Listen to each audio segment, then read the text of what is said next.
So I don't believe most of these people are in any meaningful sense Zionists. They're Jewish supremacists. And Jewish supremacists means two things. It means, first of all, Jews can do no wrong. So you're holding Jews to a standard that's false. Jews do no wrong. And secondly, if they do wrong, the fact that you're focusing on them is because you must be an anti-Semite. Otherwise, why aren't you talking about, China, and why aren't you talking about the Kurds, and why aren't you talking about? They cannot accept the possibility that Israel, A, is doing wrong, and B, people are outraged because of the wrong that's being committed. It always has to be something else. It could be anti-Semitism, or, as most Jews believe, it's envy. That if you vent an animus towards what Israel's doing, it's because you envy Jews. You're jealous of Jews. Jews are better. That's the bottom line. Jews are better. The Goyim envy Jews, and that's why they'll use things like Gaza to discredit us. It can never be that we're doing something wrong. That cannot be a possibility. And even if we're doing something wrong, well, so does everybody else do wrong. So why are you focusing on us? You're focusing on us because you're an anti-Semite, and you're an anti-Semite because you're jealous of us. Believe me, I grew up in that milieu. I understand that milieu. I'll even acknowledge sometimes I reflexively react that way myself. It's a Jewish reflex to rule out the possibility that the reason people may be outraged is because of the wrong that's being done. I see so many comments from so many politicians and people with power in the context of the U.S. where I feel like they have to have something on you. When Lindsey Graham comes out there and talks about nuking Gaza, says we should do the Hiroshima and Nagasaki solution, and he's just one of many. I've seen a number of people floating nuking Gaza. I've seen a number of people defend every action from the IDF. Not even, when you look at the details, it blows your mind how many instances of various war crimes there have been. How deep does that rot go? Because even when you look at somebody like Trump, right, he comes out there and goes to the right of Biden on the issue of Gaza and says, actually, Biden's pro-Hamas and he's pro-terrorist and he's not pro-Israel enough, and I'll be even more pro-Israel. And it's like, do they have dirt on some large percentage even of U.S. politicians that they can then bring up? Or is it ideological and financial in the sense that it's corruption as well? Yeah, RFK Jr. is another one that RFK Jr. is another one I thought they got to have something on him. Here you have to make fine, F-I-N-E, fine delineations and distinctions. I think you're right. It can be one of several things. One could be ideological. Right. They identify with the Jewish supremacist state because they're white supremacists. So there's a kind of instinctive sense of a common cause. A second is, well, we know financial contributions make a difference as to whether you win or lose an election. And the Israel lobby is very well organized and very wealthy, lots of money. That's not a surprise. It comes as a surprise only to those who want to be surprised. Anybody who knows the record will not be surprised. And then there is the issue of dirt. Right now, it's not considered proper to acknowledge the extent to which a lot of what's happening is due to the power of money of Jewish supremacists. I don't believe they are Zionists. I don't think they really give a darn about Israel. That's my view. There was a very famous social commentator. I didn't like his politics, but he once said, his name was Irving Howe, from a previous generation. And Irving Howe once commented, if you have enough money in your pocket for a one-way ticket to Israel and you didn't purchase it, you're not a Zionist. And I think that was factually correct. Anybody who understood what it meant to be a Zionist, if you didn't purchase that one-way ticket to Israel, you're not a Zionist. So I don't believe most of these people are in any meaningful sense Zionists. They're Jewish supremacists. And Jewish supremacists means two things. It means, first of all, Jews can do no wrong. So you're holding Jews to a standard that's false. Jews do no wrong. And secondly, if they do wrong, the fact that you're focusing on them is because you must be an anti-Semite. Otherwise, why aren't you talking about, China? And why aren't you talking about the Kurds? And why aren't you talking about? They cannot accept the possibility that Israel, A, is doing wrong, and B, people are outraged because of the wrong that's being committed. It always has to be something else. It could be anti-Semitism, or, as most Jews believe, it's envy. That if you vent an animus towards what Israel's doing, it's because you envy Jews. You're jealous of Jews. Jews are better. That's the bottom line. Jews are better. The Goyim envy Jews, and that's why they'll use things like Gaza to discredit us.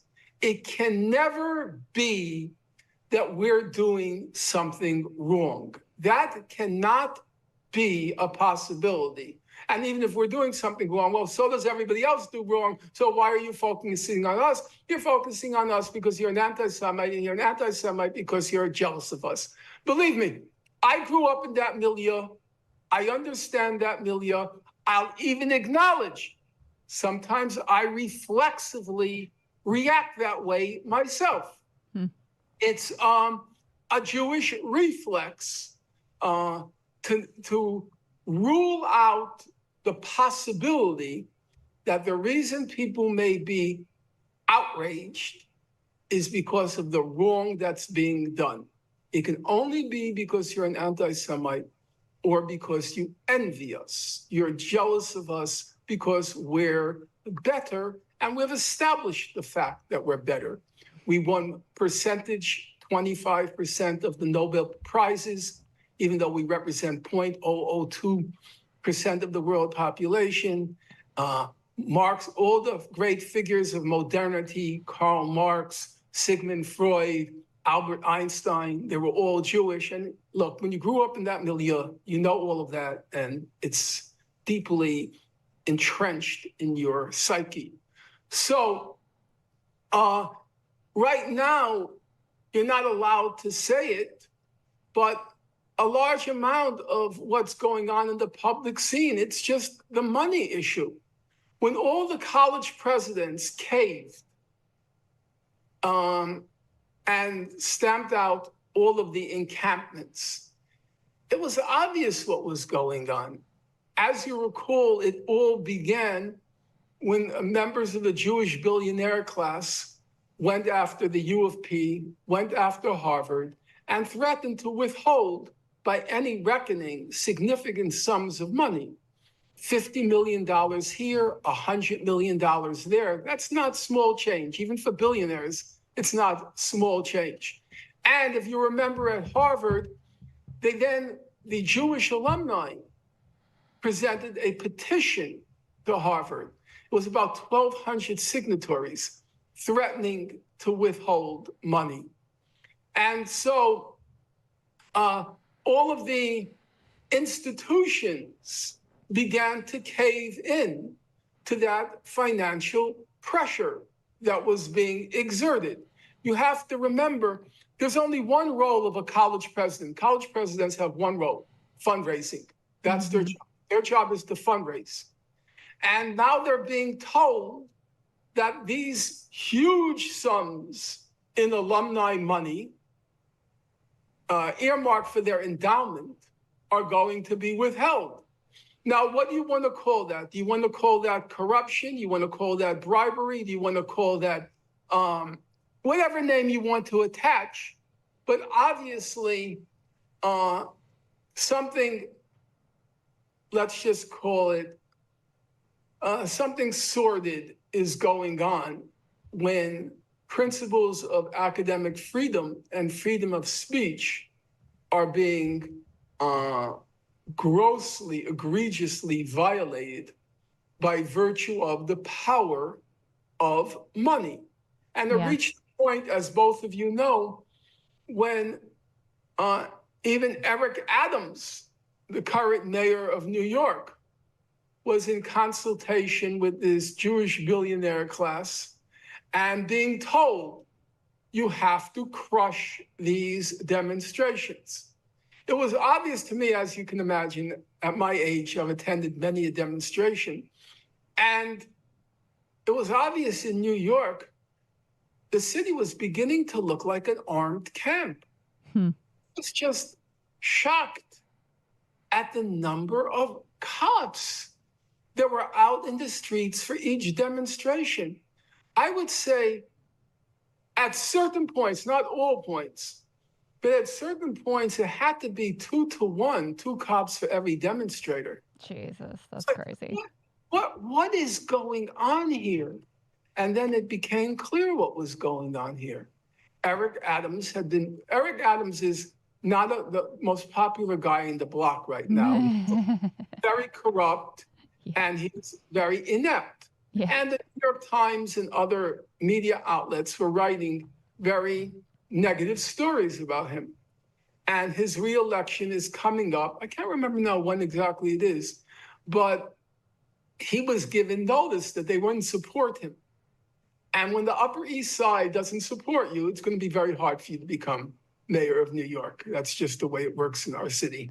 Well, Trump is a very illustrative example as well. I'm sure you saw this report that he went into a room of New York billionaires and promised them that he would crush the protests. His quote was, I think, I'll set that movement back 30 years, promised to deport any protesters that he could who were pro-Palestinian. And I don't think Trump is really a Zionist. I don't think he has an ideological belief on it. It's purely transactional for him. But for him, it's very clear, this is what they want to hear. This is what I need to do to raise the money. And so this is exactly where I'm going to be. I'm going to get to the right of Joe Biden somehow and be even more pro-Israel and anti-Palestinian than he is. Yeah, I think that's a factor in Biden's current stand. That there is a strategic interest that the U.S. has in the Middle East, and I have no doubt that it plays a significant role in the decision-making of the Biden administration, Biden,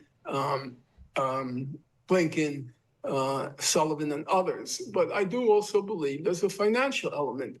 Namely, there is a fear. If you've ever followed the work of this guy, A. Thomas Ferguson, he wrote a famous book called The Golden Rule. And the Golden Rule basically was whichever side in the presidential election gets more campaign contributions always wins. That's just an iron rule of our elections. Whoever has the largest war chest going into November is going to win. And I think there is a very real fear by Biden that this Jewish supremacist billionaire class, they'll switch sides. There's already rumors that William Ackman, who led the charge at Harvard, he might switch to Trump. And there have been articles, I'm just reporting what the press reports. Right. And there are reports that there's pressure being put on, say, people like Biden by Chaim Sabin, who's a big figure in the Democratic Party, very close to the Clintons. Yeah. Standing firm on Israel. So there is a real concern now, and it puts limits on Biden because he's afraid of losing that money. And it's very possible that he will lose that money if he makes any kind of takes a principled stance on what's happening.